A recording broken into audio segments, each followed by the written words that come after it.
누가복음 12장 35절부터 48절까지 예수님의 재림과 관계된 그런 말씀이 나옵니다. 이것은 이제 마태복음 24장의 성전 파괴 문맥 속에서 종말 이야기가 나오는데, 또 마가복음 같은 데는 마태복음하고 비슷하죠.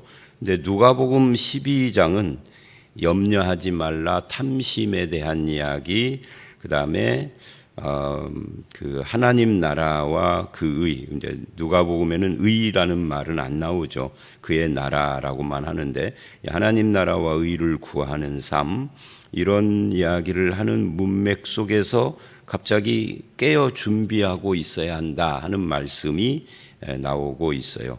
이제 문맥이 좀 마태복음하고 다르죠. 이게 우리가 탐심과 염려를 벗어나서 하나님 나라를 구하는 삶을 사는 것, 그것이 종말하고도 관계가 있다 하는 것을 말하고 있는 거죠. 그래서 이제 이 본문 말씀에는 비유들이 쭉 나옵니다.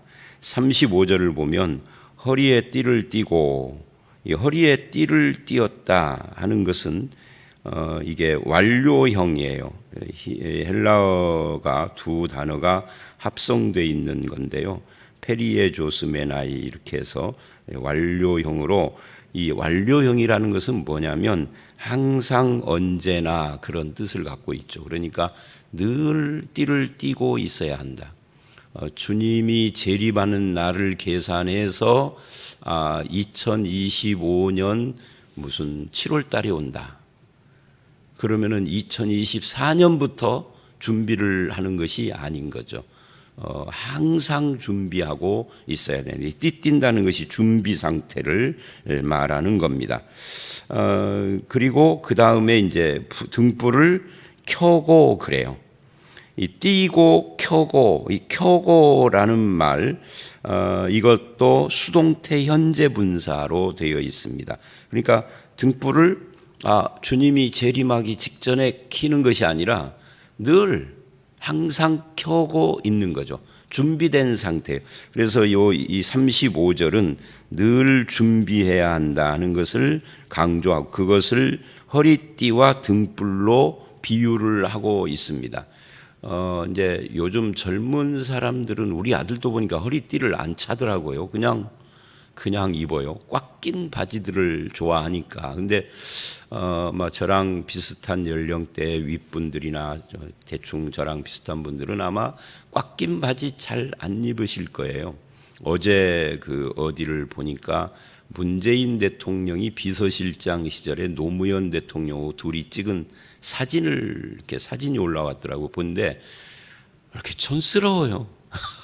촌스러운 이유가 뭐냐면 둘이 다 까만 옷을 입었는데 펑퍼짐한 바지를 입었더라고요. 저도 그랬겠죠. 저도 옛날 사진 보면은 펑퍼짐한, 지금도 마찬가지지만 그런 바지를 입어서 좀 멋져 보이지는 않아, 사람이 젊었을 때에도. 왜 그때는 그렇게 입었는지 몰라요. 그러니까 띠가 꼭 필요해요. 근데 요즘 사람들은 허리띠를 잘 않더라고요. 그러니까 아마 이런 말씀도 이해를 못할지 모르겠어요. 그러니까 허리띠는 늘 항상 차고 있는 거죠. 집에서 잠옷 입고 있거나 그런 상태가 아니라면.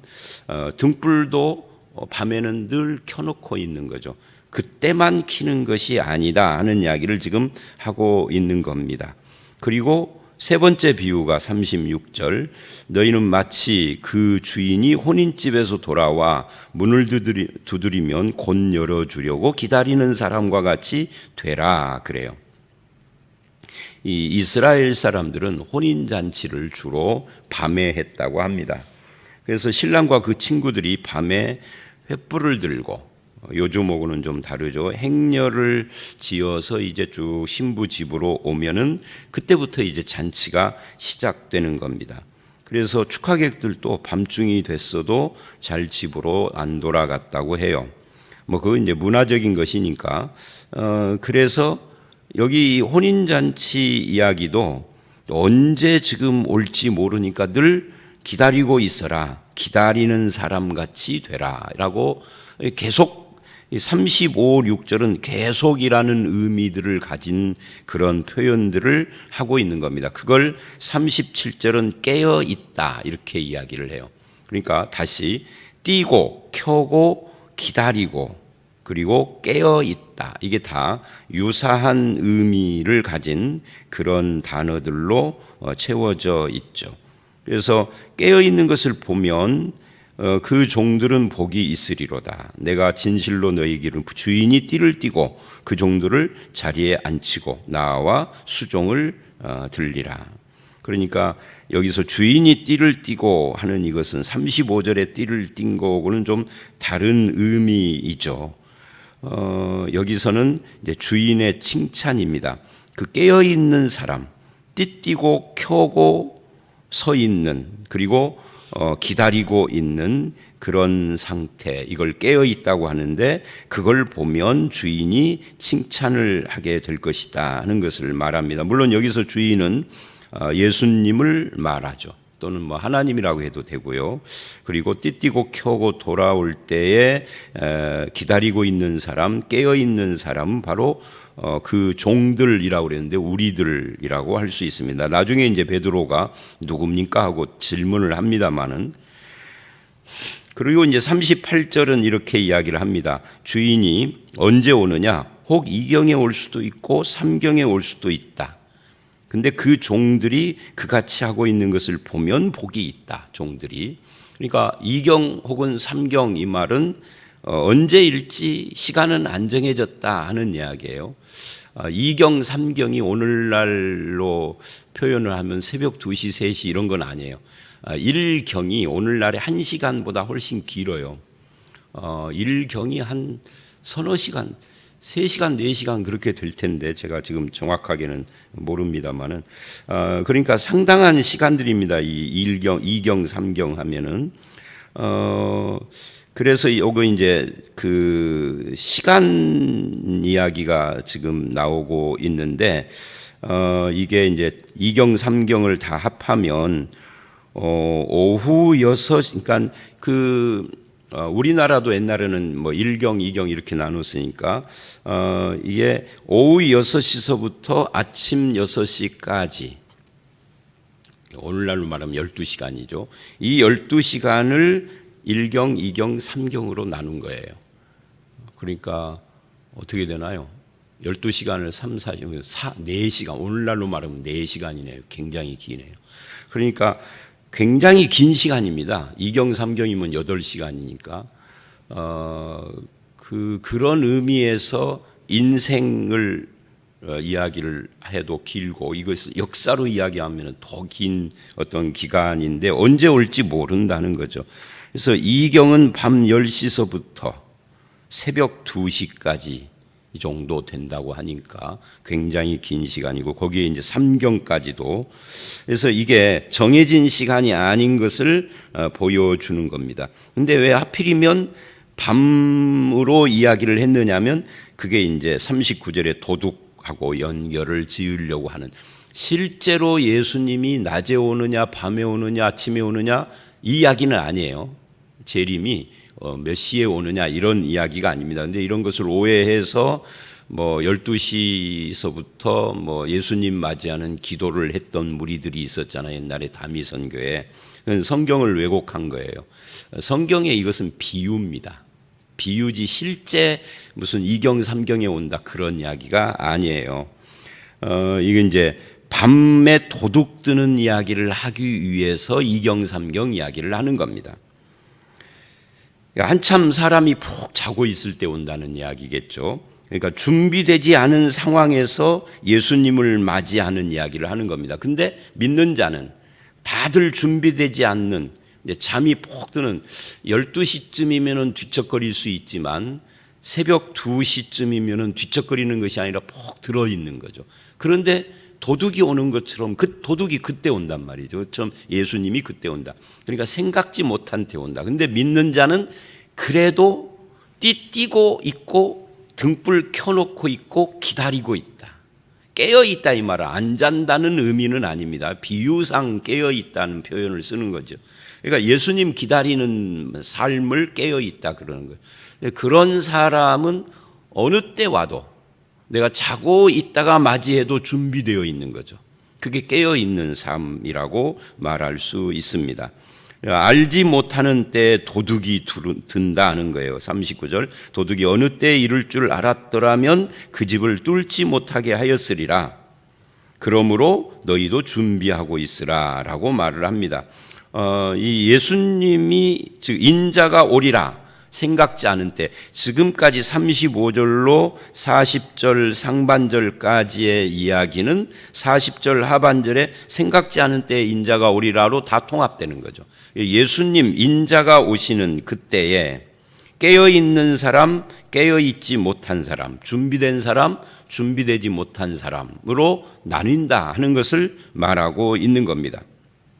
자, 그러면은 이 말씀 준비됐다, 준비되지 못했다 또는 인자가 생각지 않은 때에 온다 하는 것은 어떤 거하고 연결이 되느냐면 앞에서 우리가 어제 봤던 세상 염려에 휩싸여 있어서 그 나라와 의를 구하지 않는, 그래서 천국 소망도 없고 이런 사람들, 그런 사람들은 깨어있지 않은, 준비되지 않은 사람이라고 말할 수 있죠.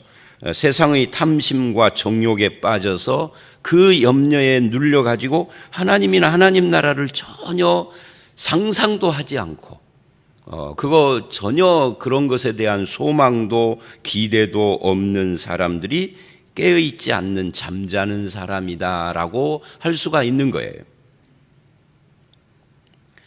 그러니까 이런 면에서 우리가 깨어있다라는 것은 결국은 하나님 나라 소망과 믿음으로 살고 있는 거지 잠 안 자는 것은 아닙니다. 잠은 자야 돼요. 그러니까 물리적인 시간인 밤에는 잠을 자야 됩니다. 여기서 말하는 이 시간은 물리적인 시간이 아니에요. 비유상 이야기를 하는 것이죠. 어떤 경고를 위해서.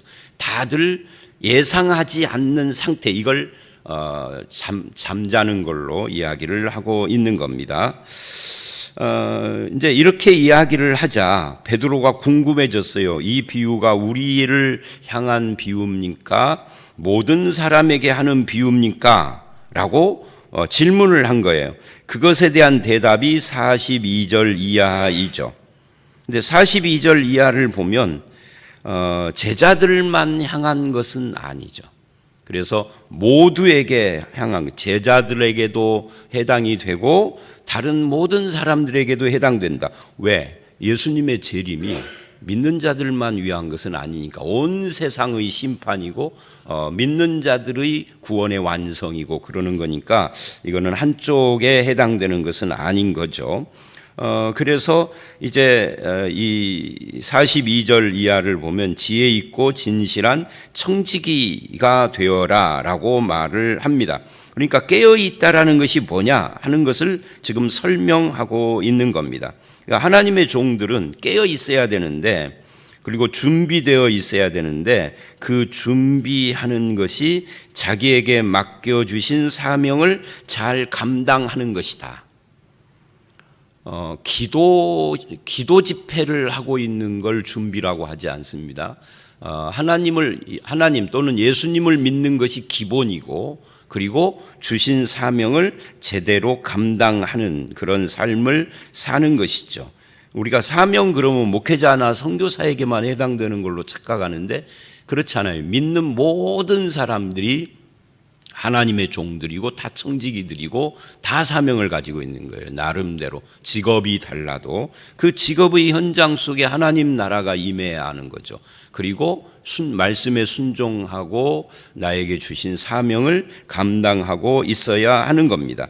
여기서는 제자들을 이야기를 하기 위해서 양식을 나누어 줄 자라고 표현을 합니다. 이게 이제 제자의 사명이 양식 나누어 주는 것인데, 제자들이 아닌 우리들은 양식 나누어 주는 일이라고 표현한 이것이 우리에게 주신 청지기적 사명을 말하고 있는 거예요. 제자들은 양식 나누어 주는 것이라고 말하고 있는 것이죠. 그러면 이 양식은 누구 것이냐 할 때 제자들 것이 아닙니다. 우리가 청지기적 사명을 감당할 때 그 사명 감당의 도구가 누구 것이냐? 하나님이 주신 거죠. 이 주인은 하나님이에요. 나는 소유자가 아니라 사용자인 거죠. 그런 사람들이 지혜 있는 사람이다라고 지금 이야기하고 있는 겁니다. 42절에 지혜 있다라고 하는 것이 영어 성경에는 sensible 이렇게 돼 있어요. 우리나라 말로 센스 있다 그러잖아요. 그러니까 민감하다, 센스 있다는 것이 민감하다 그 말이에요. 뭐에 민감하냐 할 때 나에게 주신 청지기로서의 사명에, 그걸 주신 분과 주신 그 청지기적 사명과 그것을 감당하는 일에 민감한 그런 모습이 지혜 있는 자요 진실한 청지기의 모습이다. 그럴 사람이 누구냐라고 지금 이야기하고 있죠. 그래서 이제 43절 주인이 이를 때 그렇게 하는 것을 보면 복이 있다 그러고요. 주인이 모든 소유를 그에게 맡기리라. 이제 그건 하나님의 칭찬과 관계되는 겁니다. 근데 45절은 42절하고 대조되는 이야기, 반대쪽 이야기입니다. 청지기적 사명 잘 감당 못하는 사람들이에요. 그러니까 이것은 12제자에게만 해당되는 것이 아니다는 것을 또 보여주는 것이기도 하죠. 만일 그 종이 마음에 생각하기를 할 때 이 종이 12제자나 믿는 사람만 대상으로 한 것은 아니다 하는 것이 45절의 이야기입니다. 어떻게 보면 모든 사람, 모든 인간이 다 포함되는 거죠. 모든 사람은 다 하나님이 주신 것으로 세상을 살아요. 근데 그것이 하나님 것인 줄 아는 사람과 모르는 사람, 또 안다 해도 감당하는 사람과 감당하지 않는 사람, 이렇게 분류가 되겠죠. 그래서 그 종이 마음에 생각하기를 주인이 더디 오리라. 이 더디 오리라라고 하는 이 말은 예수님의 재림과 관계되는데, 이 더디 온다는 것이 예수님 재림하는 걸 믿긴 믿는데 늦게 온다 이런 의미라기보다는 예수님 재림 자체를 모르거나 안 믿거나 불신하는 걸 다 포함하는 거죠. 믿는 사람 중에서도 이 재림에 대한 해석이 천차만별이기는 한데 그런 것들도 다 포함하고요. 그러니까 예수님의 재림의 지연 때문에 사람들이, 믿는 사람들도 그렇지만 안 믿는 사람들은 예수님의 존재나 재림이나 그의 구속까지도 다 조롱한단 말이죠.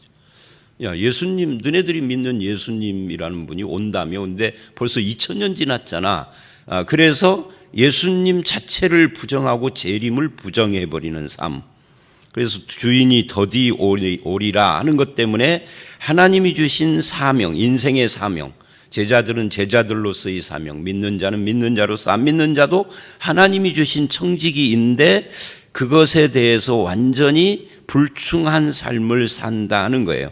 그래서 남녀종들을 때리며 먹고 마시고, 왜 갑자기 남녀종들 이러느냐 하면 청지기가 예수님 당대에도 그렇고 최근 뭐 한 100년 전까지 우리나라도 청지기가 있었죠. 100년 후도 좀 있었던 것 같은데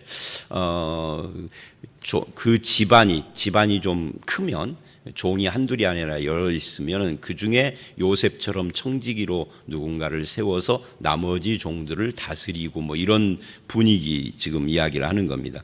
그러니까 결국은 예수 그리스도와 하나님을 부정하기 때문에 이런 일이 일어나는 겁니다. 이것을 이제 우리에게 적용을 하면 45절을 교회 안에서 다른 성도들을 어떻게 대하는가 하는 것도 포함이 다 되는 거죠. 사람을 어떻게 대하느냐. 그래서 생각하지 않는 날, 알지 못하는 시간에 그 종의 주인이 이르러 엄히 때리고, 그러니까 심판하신다는 거죠. 신실하지 아니한 자의 받는 벌에 처하리니, 하나님의 심판 이야기를 하는 겁니다. 그러니까 하나님을 섬기는 것이 성도를 사랑하고 이웃을 사랑하는 것과 분리된 것이 아니다. 청지기로서 주의 종으로서 삶을 감당하는 것이 하나님께 충성하는 것이지만 한편 사람을 사랑하고 섬기는 것과 전혀 다른 동떨어진 이야기가 아니라 연결된 개념이라는 것을 보여주고 있는 겁니다. 이제 47, 8절은 결론이에요. 두 종류의 사람으로 나눴어요. 주인의 뜻을 아는 사람, 주인의 뜻을 알지 못하는 사람. 주인의 뜻을 아는 사람은 믿는 자겠죠? 알지 못하는 사람은 안 믿는 자이겠죠.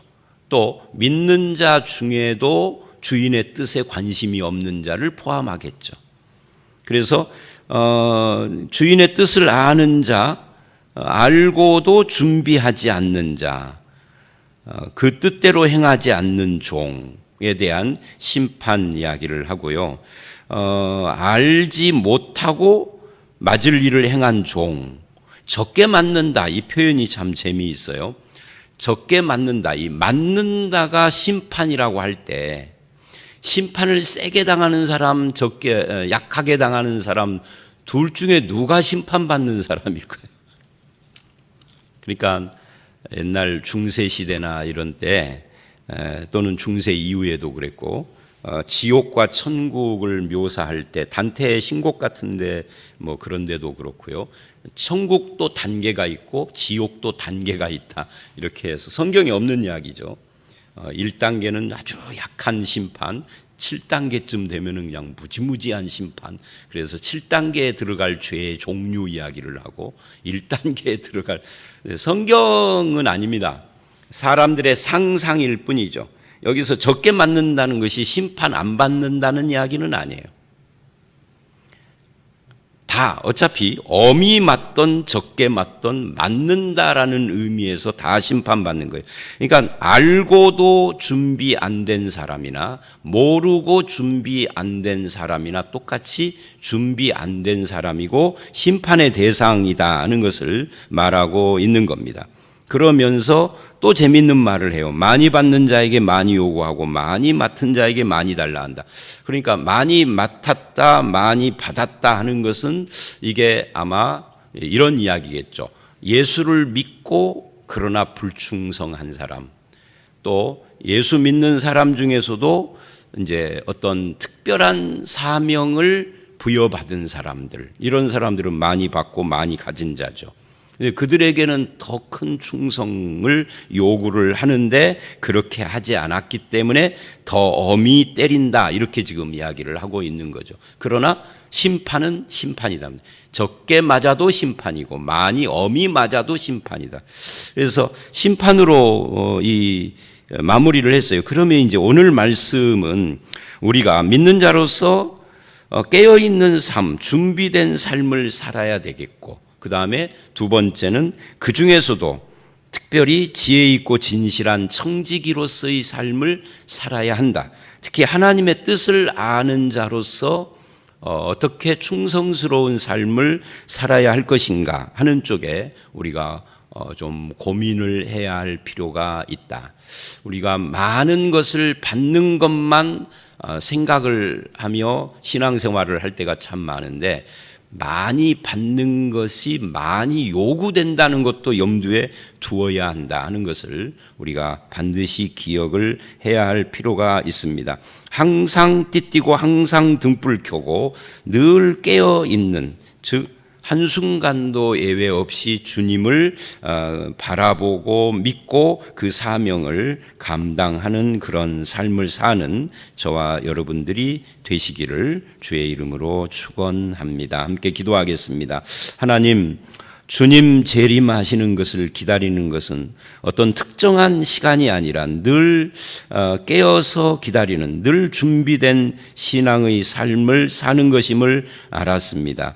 도둑이 언제 올지는 모르지만 준비되어 있는 사람은 그 도둑처럼 오시는 예수 그리스도를 환영하며 감사하며 소망 가운데 맞이할 것을 믿습니다. 우리가 그렇게 살게 해 주시옵소서. 특별히 지혜 있고 진실한 청지기로서 우리에게 맡겨주신 것들, 제자들에게 양식을 나누어 줄 자가 누구냐고 하신 것처럼 하나님의 뜻 가운데서 맡겨준 사명을 잘 감당하는 그런 성도가 되게 해 주시옵소서. 각자에게 주신 청지기로서의 삶의 영역들이 무엇인지, 내가 가지고 있는 생명 또는 가정 또는 재능, 재물, 또는 사회적인 어떤 일을 하거나 교회에서의 섬김의 삶을 살 때 항상 주의 뜻을 따라 살게 하시고 하나님께 영광 돌리는 삶을 살며 주님 뜻에 합당한 열매를 맺도록